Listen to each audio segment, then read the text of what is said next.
Hi mga mi, magluluto naman tayo ng curry. Eto nga, at nagpainit na tayo ng ating kawali dyan na may mantika. Pag-aawayin na natin na ang bawang at sibuyas. At pagkatapos niyan, mag-golden brown na yan, nilagyan na natin ang luya at turmeric. Dahil wala tayong mabilihang curry powder, gawa na natin ang paraan yan.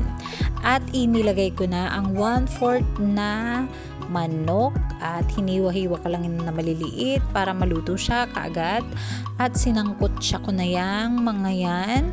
And then after that, dahil wala din tayong mabilihang kalabasa ay patatas at carrots, ito na munang buto ng langka dahil pwede naman itong alternative sa mga halo sa mga ulam natin. At ilagyan ko lang yan ng gata na ilagay ko na yan na galing sa pouch at nilagyan ko ng mga pampalasa. Kayo nang bahala kung ano ang pampalasang ilalagay nyo. So okay na po ito, kumain na po tayo. Thank you for watching.